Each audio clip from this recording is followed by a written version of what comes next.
오늘 우리가 오늘 살펴볼 이 본문에서 성경이 소개해주고 있는 사람은 사실 많은 사람들의 주목을 받지 못했던 구레네 사람 시몬이라는 사람입니다. 자, 지금 제가 지도를 하나 마련해 드렸는데 이 지도는 사도행전 2장에서 오순절이 되어 각 지에서 유대인의 명절을 지내기 위해 예루살렘으로 모였다는 것을 밝혀주는 지도입니다. 자, 그런데 그때와 마찬가지로 이 유대인들은 유월절이라는 유대인의 가장 큰 명절이 되면 이렇게 각지에서 예루살렘으로 몰려오게 되어 있습니다. 그런데 지금 이 왼쪽 구석을 보면 구레네라는 지역이 보이실 거예요. 그 아래 리비아라고 써 있는데 그 당시 북아프리카, 지금 리비아라고 하는 그 변방 도시에 위치했던 곳이 구레네입니다. 그러니까 이 구레네라는 지역은 예루살렘부터 굉장히 멀리, 특별히 한 2,500km 정도 떨어져 있는 정도의 거리에 있었던 도시였어요. 예수님이 살던 시대에는 수많은 유대인들이 이렇게 많은 곳에 흩어져서 살고 있었습니다. 북이스라엘이 일찍이 아수르라는 나라에게 멸망을 당한 이후부터 또 바벨론에 의해서 또 강제 이주를 당하고 또 아수르에 의해서 흩뿌려지면서 산 이후부터 유대인들이 예루살렘이 아닌 다른 나라에 뿌려져서 살고 있었는데 이 사람들은 전쟁 때문에 어쩔 수 없이 그렇게 살아야만 했지만 사실 속으로는 예루살렘을 굉장히 그리워했습니다. 특별히 이 다윗 왕조 때부터 그들의 조상이었던 이 아브라함 시대 때부터 자신들이 살았던 그 중동의 팔레스타인 땅을 그리워했고 그 중에서도 다윗 성전이 있었던 예루살렘을 굉장히 사모하고 그리워하고 있었어요. 그래서 그들은 자기들이 어디서 살고 있던지 항상 자기들의 고향인 예루살렘을 기다리고 바라고 있었습니다. 마치 우리가 설날이 되면 또 추석이 되면 한국에 있는 우리 가족들을 그리워하고 우리 고국을 그리워하고 있는 것처럼 이 사람들은 예루살렘을 항상 사모하면서 살았다는 거예요. 그들에게 있어서 가장 큰 소원이 뭐였냐면 어렸을 때부터 부모님에게 전해 들었던 그 다윗 성전, 그 예루살렘 성전, 그 성전의 터가 있는 예루살렘에 가서 명절을 지키는 것이었습니다. 특별히 유월절 명절을 지키는 것은 이스라엘의 가장 큰 명절을 지키는 기회였기 때문에 이 사람들의 인생의 버킷리스트 중에 가장 첫 번째 버킷리스트라고 할 수 있는 거예요. 지금 이 마가복음 15장의 시점은 이제 유월절이 얼마 안 남은 시점입니다. 그래서 이 구레네 시몬도 평생의 소원이었던 예루살렘 순례를 위해 길을 떠난 거예요. 2,500km를 떠나서 유월절을 내가 드디어 예루살렘에서 맞이할 수 있다니 이렇게 감격적인 마음을 가지고 도착을 해서 숙소를 정하기도 힘들고 또 너무 많은 사람들 때문에 지내기도 힘들지만 어찌어찌 숙소도 잡고 그곳 구석구석을 돌아보면서 예루살렘 거리를 돌아다니고 있었습니다. 지금도 예루살렘에 가면 엄청난 숫자의 순례객들이 몰려 있어서 그곳을 지나다니기도 쉽지 않고 구경하기도 쉽지가 않아요. 그러니 그 당시에는 더더욱 이 예루살렘 성전을 사모하는 사람들이 많았고 그렇기 때문에 이 시몬이 구레네부터 여기를 방문하는 건 굉장히 어려운 일이었습니다. 그러니 얼마나 감격에 찼겠어요. 20년 만에 30년 만에 우리 권사님들이 고국을 방문을 하면 감격적인 것처럼 그보다 더 이상으로 이 시몬은 감격적으로 예루살렘 땅을 밟고 있었을 거예요. 그런데 그날도 이제 예루살렘 거리를 걷고 있는 와중에 저쪽에서 사람들이 몰려 있는 걸 보게 됩니다. 무리들이 흥분해서 소리치는 걸 듣게 됐고 그 중에 한 사람이 피를 흘리며 십자가 나무를 질질 끌고 오는 것을 보게 되었어요. 그분이 누굽니까? 예수님입니다. 얼마나 심하게 채찍에 맞았는지 군데군데 그 갈비뼈가 훤히 드러날 정도로 상처를 입었고, 얼마나 매를 맞았는지 눈이 부어서 앞을 잘 보지도 못하는 상태였어요. 예수님을 둘러싼 사람들은 십자가에 못 박으라는 소리를 치고 있었고요. 예수님은 비틀거리면서 사람들에게 둘러싸인 채로 십자가를 겨우겨우 지고 앞으로 나아가고 있었습니다. 그런데 이미 모진 이 고초를 겪어서 이 고난을 겪었기 때문에, 심한 매와 이 고문 때문에 예수님이 지쳐 있었기 때문에 얼마 가지 못하고 예수님이 이 십자가 이 가로나무대와 함께 쿵 하고 쓰러져 버렸습니다. 그리고 잠시 동안 쓰러지지 못했지요. 이제 십자가 이 세로 이 나무대가 있는 그곳까지, 골고다 언덕까지 올라가려면 아직 거리가 상당히 남아있는데 예수님이 힘이 다했는지 그 나무를 지지 못하는 거예요. 그래서 군인들이 억지로 예수님을 일으켰습니다. 그리고 소리를 지르고 채찍을 치고 십자가를 지라고 했지요. 그런데 예수님은 그 십자가를 질 힘이 없었어요. 군인들은 베테랑입니다. 특별히 사람들을 죽이고 처형하고 이 십자가형을 이끄는 데 있어서 베테랑인 사람들이에요. 그런데 그 사람들이 판단했을 때 예수님은 더 이상 십자가를 지고 갈 힘이 없는 것입니다. 그래서 그들은 주위를 둘러보기 시작했어요. 그리고 예수님 대신 십자가를 지고 갈 사람을 찾아보기 시작했습니다. 자, 그런데 그 누구도 십자가에서 사형을 당할 이 죄인을 대신해서, 이 군중을 대신해서 십자가를 지고 싶어 할 사람이 없었습니다. 왜냐하면 유대인들에게 있어서 이 십자가는 굉장히 치욕스러운 것이었고, 특별히 정치범을 벌할 때 사용하는 것이 십자가였기 때문에 혹시라도 예수님과 관련된 사람으로 처벌될 그 위험이 있었기 때문에 이 군중들이 이 군병들의 시선을 피했습니다. 게다가 잠시 뒤면 유월절 예식을 치러야 돼요. 그런데 이 피를 만지게 되면 부정해지기 때문에 그 예수님과 또 그 죄인의 피가 묻어있는 그 십자가가 자신의 몸에 닿는 것을 굉장히 꺼려했습니다. 자, 그런데 이 로마 이 병정들의 눈에 그 동네 사람이 아닌 것 같은 사람들이 눈에 들어오기 시작했어요. 그리고 그 중에 한 사람, 구레네 지역에서 온 시몬이 눈에 들어왔습니다. 그래서 이 병정들은 이 시몬을 위협하기 시작합니다. 빨리 와서 이 십자가를 지라고 일부러 억지로 끌고 그에게 십자가를 지웠어요. 그래서 시몬은 엉겹결에 억지로 예수님을 대신해서 십자가를 지고 가게 됐습니다. 여러분, 이것은 말 그대로 억지로 지은 십자가입니다. 갑자기 지은 십자가입니다.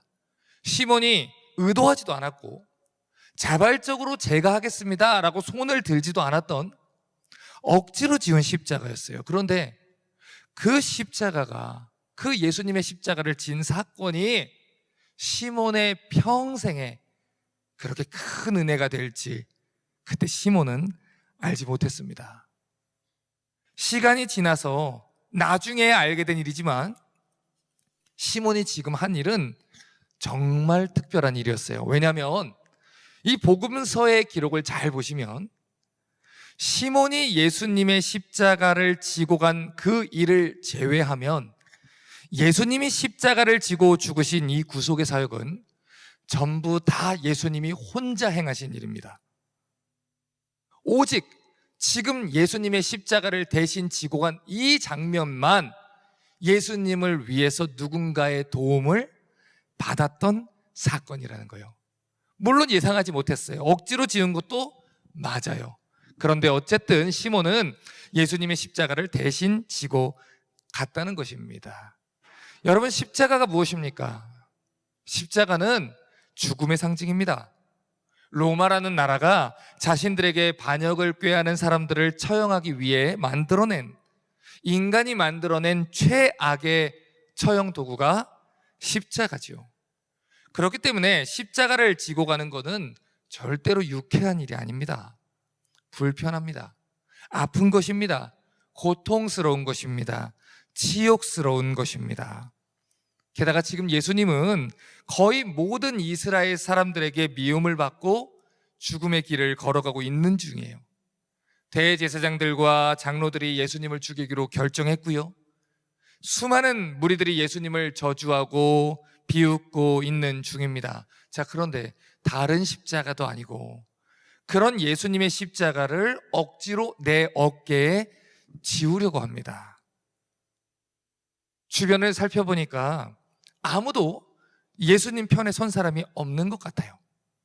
심지어 예수님의 제자들도 다 도망가고 없습니다. 그런데 나보고 예수님의 십자가를 지라고 해요. 왜요? 제가 왜 이것을 해야 됩니까? 이게 나에게 무슨 유익이 있습니까? 이게 나에게 어떤 유쾌한 결과를 가져다 줄 수 있습니까? 여러분, 시몬이 예수님의 십자가를 짐으로써 어떤 대가를 치렀는지 아십니까? 시몬은 구레네부터 2,500km를 걸어서 예루살렘을 방문한 순례객입니다. 비행기 타고 온 게 아닙니다. 차를 타고 온 게 아닙니다. 걸어서 평생 동안 소원했던 그 일을 이루기 위해 모든 일정을 다 조정했고요.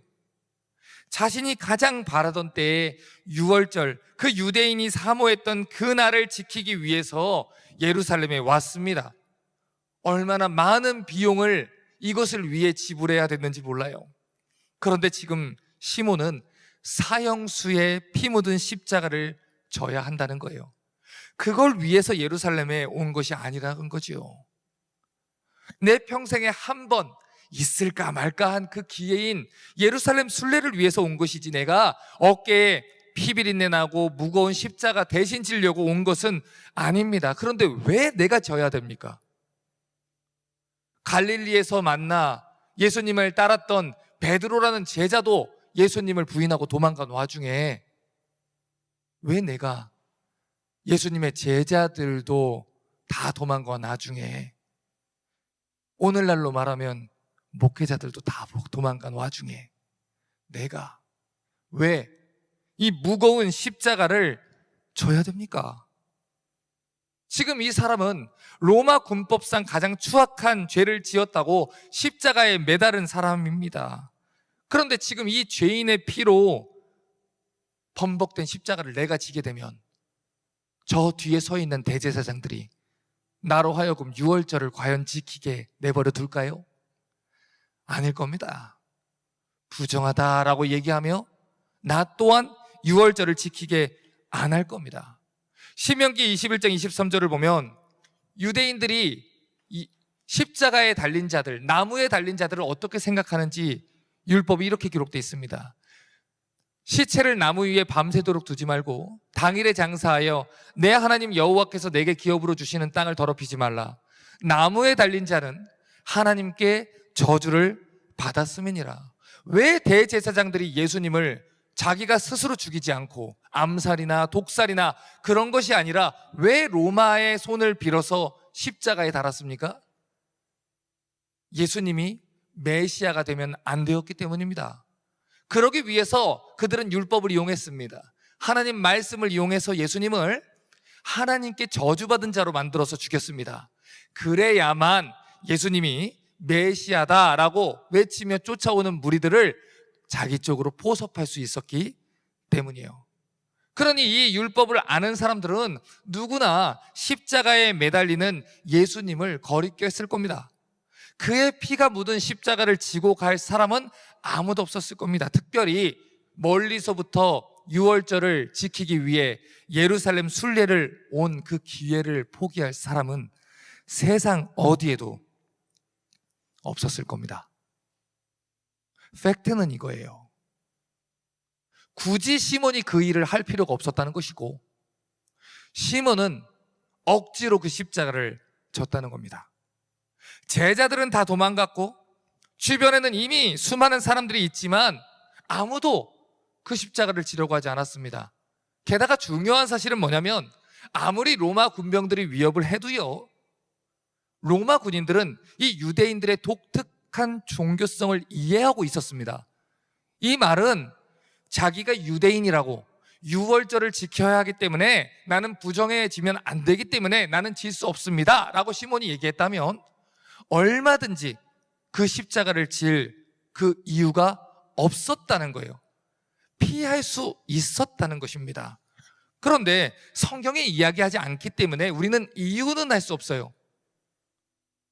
마치 십자가에 달렸던 그 강도가 예수님을 방금 전까지 조롱을 하다가 무슨 이유에선지 예수님을 변호하고 예수님을 메시아라고 고백했던 것처럼 시몬에 대해서도 성경이 이야기를 하고 있지 않지만 분명한 것은 시몬은 억지로 지게 된 예수님의 십자가를 대신 지고 가기로 결정했다는 것입니다. 시몬이 예수님의 십자가를 졌다는 것은 그에게 있어서 일생일대의 기회를 놓치게 된다는 말과 같은 거였어요.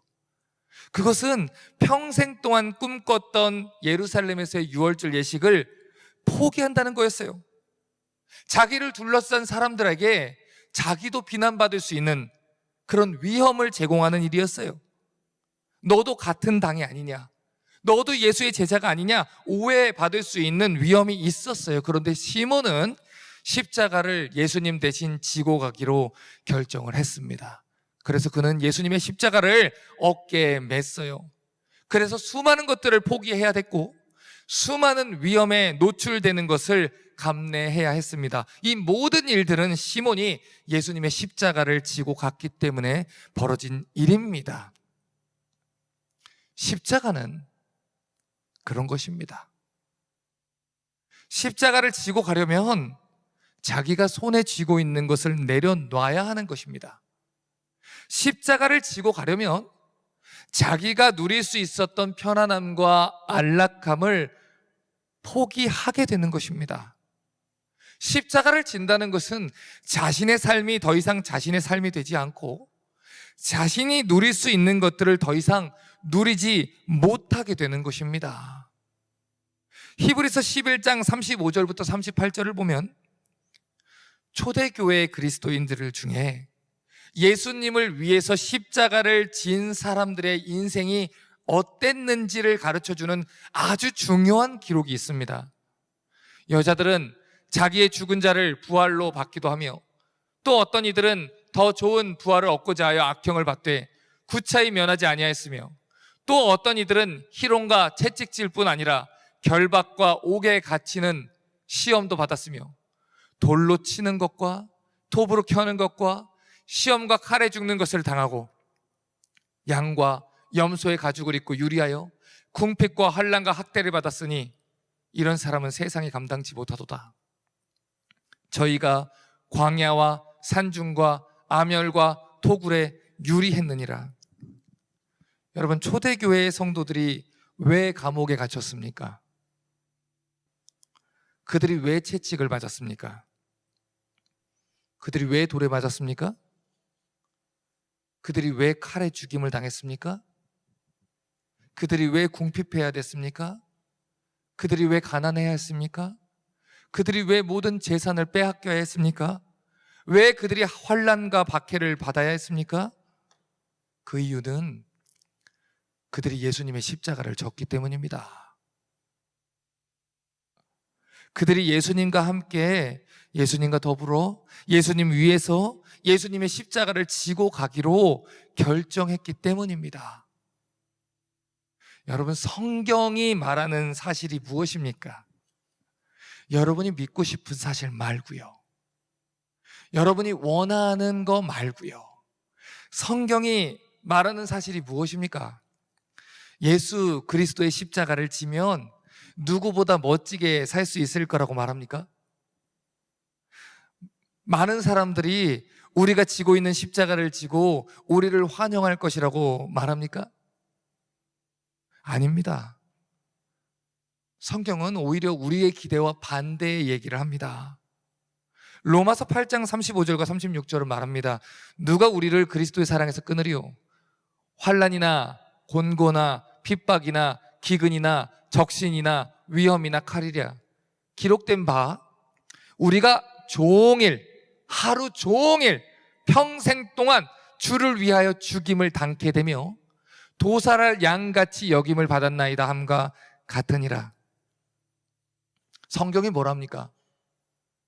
우리가 받아들이고 싶어하는 것은 누가 우리를 그리스도의 사랑에서 끊으리요까지. 그렇죠. 근데 성경이 뭐라고 말합니까? 그리스도를 사랑하는 자들에게 우리가 종일 주를 위해 죽임을 당케 되었다라고 얘기를 합니다. 예수님의 12제자들을 보십시오. 그들이 다 어떤 삶을 살았습니까? 예수를 위해 십자가를 지어서 다 순교당했습니다. 초대교회의 리더들을 보십시오. 그들이 다 어떤 삶을 살았습니까? 예수님의 십자가를 대신 지고 가서 그들 모두가 목숨을 바쳤습니다. 그들과 우리가 다른 것이 무엇입니까? 그들 때에는 십자가가 무겁고 억누르고 아프고 고통스러웠던 것이고, 우리 때에는 십자가가 금으로 도배된 액세서리와 같이 우리를 빛나게 하는 것입니까? 정말 그렇다 생각하십니까?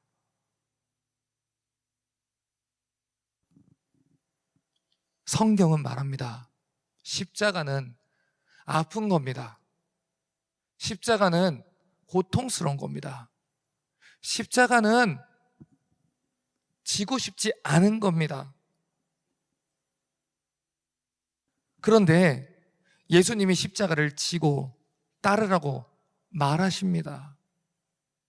여러분, 우리가 기꺼이 예수님의 십자가를 지는 이유가 무엇입니까? 억지로 십자가를 지든 자발적으로 십자가를 지든 우리가 예수님의 십자가를 지고 가기로 결정한 이유가 무엇입니까? 제가 우리 성도들과 대화를 해볼 때마다 참 기쁘고 감사한 게 뭐냐면, 참 우리 교회 성도들이 하나님을 사랑하는 분들이 참 많아요.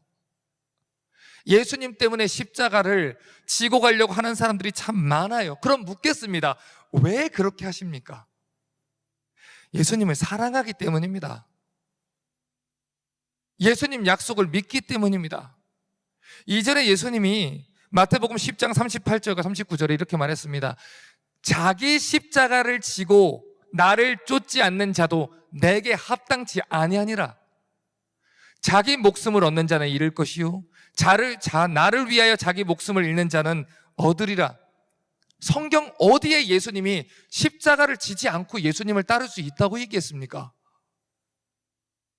마태복음 19장 27절에서 29절 말합니다. 이에 베드로가 대답하여 가로되 보소서, 우리가 모든 것을 버리고 주를 쫓았사오니 그런즉 우리가 무엇을 얻으리이까? 예수께서 가라사대 내가 진실로 너희에게 이르노니 세상이 새롭게 되어 인자가 자기 영광의 보좌에 앉을 때에 나를 쫓는 너희도 12보좌에 앉아 이스라엘 12지파를 심판하리라. 또 내 이름을 위해 집이나 형제나 자매나 부모나 자식이나 전토를 벌인 자마다 여러 배를 받고 또 영생을 상속하리라. 지금 예수님은 베드로가 이해할 수 있게 눈높이를 맞춰서 설명해 주는 겁니다. 하나님이 주실 상은 이 땅에 저급한 그 모든 보상들로 설명되어질 수 있는 것이 아닙니다.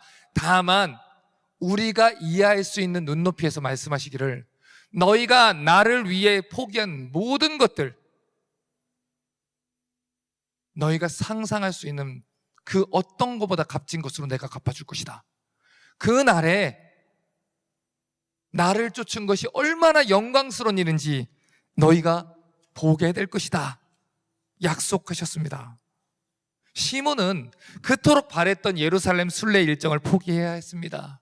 6월절 예식에 참여할 일상일대의 기회를 놓쳤습니다. 하지만 그는 예수님의 십자가를 대신 졌습니다. 그 주변의 사람들이 뭐라고 했을까요? 미련하다고 했을 것입니다. 바보 같다고 했을 것입니다. 시몬의 가족들도 이해할 수 없을 거라고 했을 것입니다. 그런데 생각해 보십시오.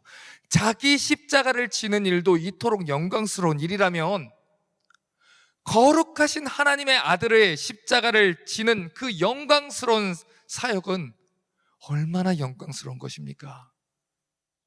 고린도전서 15장 17절부터 19절은 말합니다. 그리스도께서 다시 사신 것이 없으면 너희 믿음도 헛되고 너희가 여전히 죄 가운데 있을 것이고 또한 그리스도 안에서 잠자는 자도 망하였으리니 만일 그리스도 안에서 우리의 바라는 것이 다만 이 생뿐이면 모든 사람 가운데 우리가 더욱 불쌍한 자리라. 성경이 예수님을 따라 십자가를 지고 가는 사람들에게 약속하는 게 무엇입니까? 하나님께서 반드시 갚아주실 것이다. 하늘의 영원한 복으로 갚아주실 것이다. 바울이 지금 말하는 것이 이것입니다. 그리스도인들은 멍청해서 예수님을 따르는 게 아닙니다. 누구보다 지혜롭기 때문에 이 삶이 끝이 아니라 영원한 삶이 있다는 것을 믿고 예수님께 인생을 맡긴 사람들입니다. 그래서 그들에게는 이 세상에서 찾을 수 없는 영원한 복이 약속되는 것입니다. 오늘 구레네 사람 시몬이 어떤 복을 받았는지 보십시오. 세상의 복을 찾는 사람들은 이 세상 너머의 복을 약속한 하나님의 복이 복으로 느껴지지 않는 겁니다. 이 세상의 일시적인 복을 찾는 사람들은 영원한 나라의 복이 복으로 느껴지지 않는 겁니다. 그래서 시몬을 비난하고 시몬의 인생을 어리석다 하겠지요. 그런데 그 영원한 세계를 믿는 우리가 오늘 이 성경을 보면서 그가 받았던 복을 찾아봐야 되지 않겠습니까? 그가 받은 복이 무엇입니까?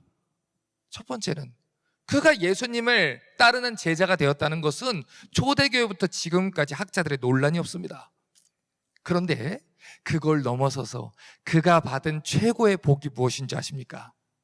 마가복음 15장 21절에 마침 알렉산더와 루포의 아비인 구레네 사람 시몬이 시골로서 와로 지나가는데 저희가 그를 억지로 같이 가게 하여 예수님의 십자가를 지었다 합니다. 이 사람은 구레네에서 온 시몬이다 라고만 표현할 수도 있습니다. 그런데 왜 마가가 그 시몬을 구레네 시몬이라고 해도 다 알아들었을 텐데 왜 알렉산더와 루포의 아비라고 표현을 했을까요?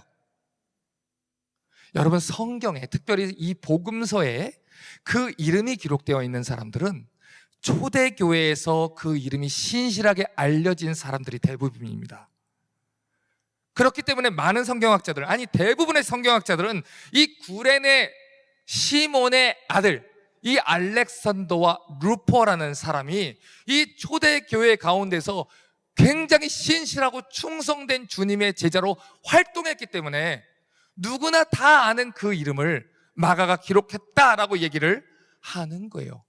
이 말을 다시 말하면 이 구레네 시몬은 자신의 귀한 그 두 아들이 주님의 교회에서 신실하고 자랑스럽고 충성되고 하나님을 경외하는 그 자녀들로 자라나는 것을 보았다는 것입니다. 로마서 16장에 그 증거가 나와요.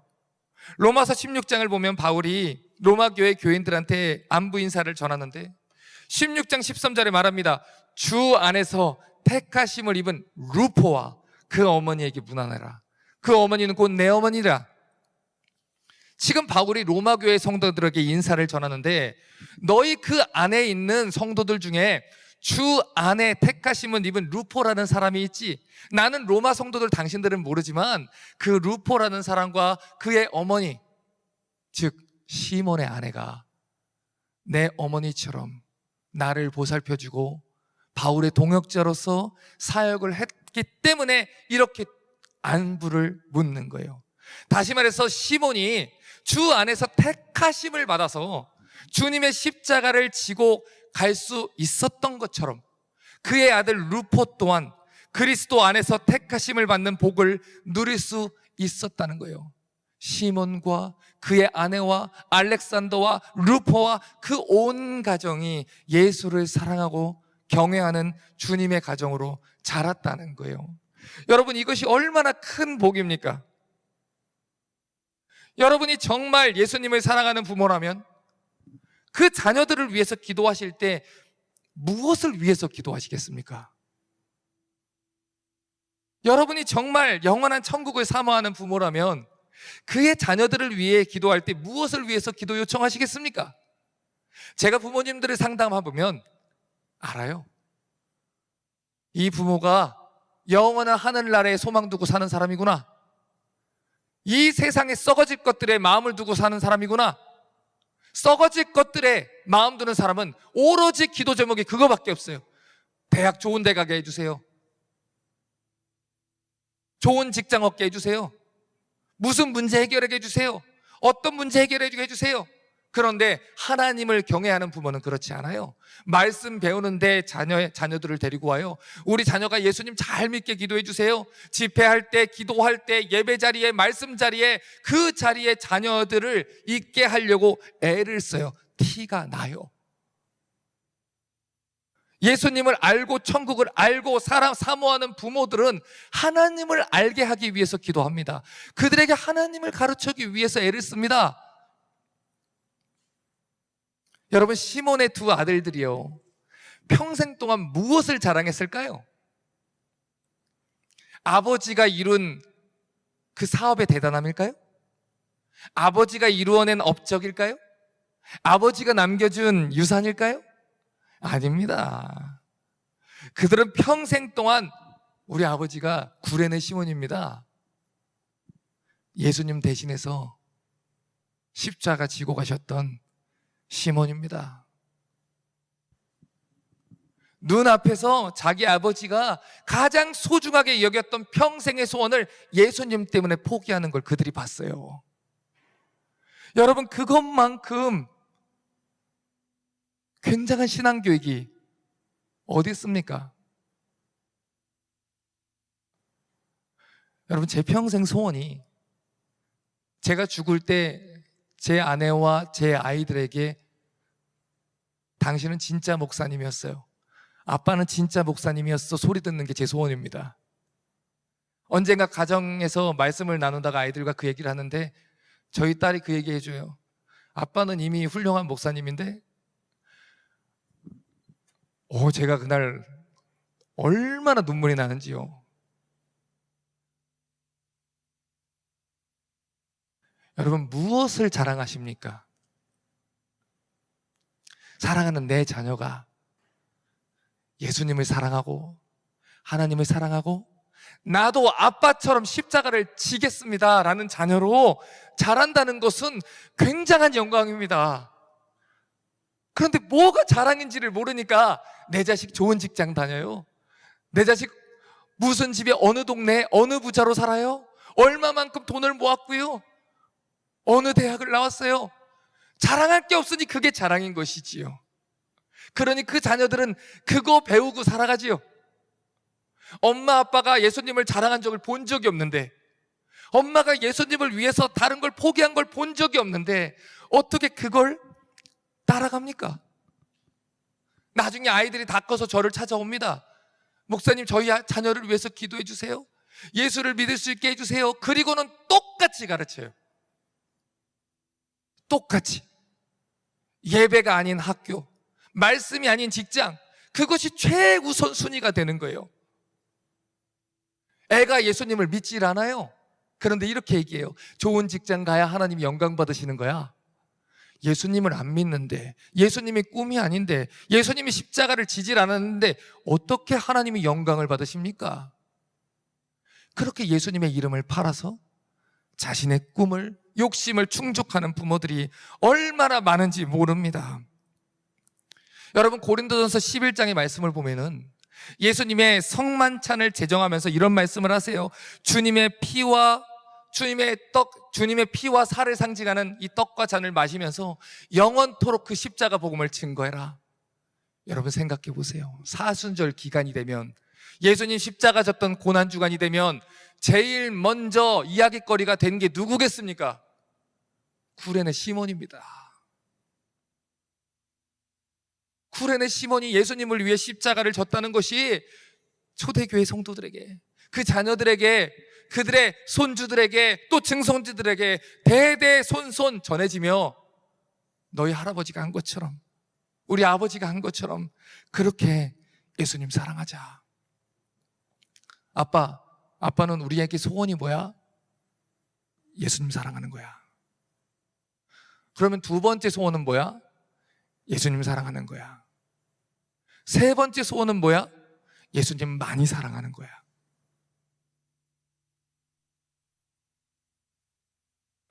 시몬이 어깨에 메고 간 십자가는 처음에는 분명히 억지로 지고 간 십자가였을지 몰라요. 그 십자가를 지고 가는 건 고통스러웠고 기쁘거나 즐거운 일이 아니었을지 몰라요. 그런데 시몬은 기꺼이 예수님을 위해서 십자가를 지었어요. 그리고 그는 평생 동안 예수님의 십자가를 지고 간 사람으로 하나님의 인정을 받았습니다. 성경은 예수님을 따르는 모든 사람들에게 십자가 지고 예수님 따르라고 말합니다. 고통스럽지 않아서 십자가를 지라는 게 아니에요. 참을만 하니까 참으라는 것도 아니에요. 힘드니까 고난이라고 하는 거고 어려우니까 환난이라고 하는 겁니다. 하지만 로마서 8장 18절은 생각건대 현자의 고난은 장차 우리에게 나타날 영광과 좋게 비교할 수 없도다 라고 말합니다. 성경은 지금 잠깐 지고 가는 십자가의 고난이 장차 우리에게 나타날 영광과 비교할 수 없다고 말해요. 여러분은 마지막 날 예수님 만나는 그날에 주님의 그 영광스러운 칭찬과 더불어 맞바꿀 십자가의 고난이 있으십니까? 이제 설교를 정리합니다. 구약 성경에서 선지자를 가리킬 때 대표적으로 사용하는 히브리 단어가 있습니다. 나비라는 단어예요. 그런데 나비라는 단어를 언제 사용하냐면 하나님이 주신 말씀을 감출 수가 없어서 그대로 외치는 사람이라는 말을 사용할 때 나비라는 말을 사용합니다. 선지자들은 나비였어요. 때때로 하나님의 말씀을 전하는 것이 영광스러운 일이었지만 한편으로 그것은 하나님이 지으신 십자가였습니다. 왕을 찾아가서 회개하지 않으면 나라가 멸망할 것이고 왕을 찾아가서 하나님이 당신을 내년 이맘때에 죽이기로 결정하셨습니다. 하나님이 이 나라를 심판하실 것입니다. 하나님이 그 가정을 심판하기로 작정했습니다. 원하지 않아도, 반갑지 않아도 하나님이 전하라 하시면 가서 전해야 됐습니다. 그게 나비였습니다. 그래서 그들에게 있어서 하나님이 주신 사명은 하나님이 직접 그들에게 주신 십자가였습니다. 무거운 거였습니다. 벗어버리고 싶었습니다. 매일 구덩이에 던져지고 감옥에 갇히고 뺨을 맞고 죽음의 위협을 당하는 그 선지자들은 외치고 싶지 않았습니다. 그런데 그들이 왜 외쳤습니까? 내가 다시는 주의 이름으로 주의 말씀을 외치지 아니하면 내 이 창자가 뜯어질 것 같아서 견딜 수가 없습니다. 내 심장이 터질 것 같아서 견딜 수가 없습니다. 하나님 힘든데, 십자가가 무거운데, 그런데 더 힘든 것은 내가 당신의 십자가를 지지 않으려고 한다는 것입니다. 그래서 그들은 덜 힘든 쪽을 선택했습니다. 하나님을 위해 십자가를 지는 것, 그걸 선택했습니다. 구레네 사람이 이 시몬이 진 십자가는 어쩌면 그가 원해서 진 십자가가 아닐지도 몰라요. 얼떨결에 진 십자가일지도 몰라요. 그런데 중요한 사실은 그것은 예수님의 십자가였다는 겁니다. 그리고 하나님은 예수님의 십자가를 대신 지고 간 시몬에게 이 성경에 기록되게 하시는 놀라운 영광과 복을 허락해 주셨습니다. 어쩌면 지금 이 자리에 있는 분들 중에 억지로 지은 십자가를 지고 계신 분이 있을지도 모릅니다. 하나님이 지은 십자가를 지고 있는 사람들이 있을지 모릅니다. 너무 무겁다고, 왜 나만 이래야 하냐고, 왜 나만 이렇게 무거운 십자가를 져야 되냐고 원망하고 지쳐있는 분이 있을지도 모릅니다. 하지만 그것이 여러분의 욕심 때문에 지어진 것이 아니라 예수님이 지은 예수님의 십자가라면 기꺼이 지고 가지 않겠습니까? 내가 예수님의 십자가를 질 수 있다면, 그래서 우리 예수님이 그 어깨가 조금이라도 가벼워질 수 있다면 잠깐이라도 지지 않겠습니까? 잠깐 지나가는 이 세상 속에서 예수님 위해서 십자가를 대신 지지 않겠습니까? 나를 위해서 생명을 주신 주님, 나를 위해서 피 흘리신 주님, 나를 위해 십자가에서 찢기신 주님, 내가 잠깐 사는 이 인생 동안에 주님 십자가를 대신 지겠습니다. 이사야 6장 8절은 말합니다. 내가 또 주의 목소리를 들은 즉 이르시되 내가 누구를 보내며 누가 우리를 위하여 갈고 그때 내가 가로되 내가 여기 있나이다. 나를 보내소서. 내가 여기 있나이다. 내게 지우소서. 이 고백이 터져 나오는 우리가 되길 바랍니다.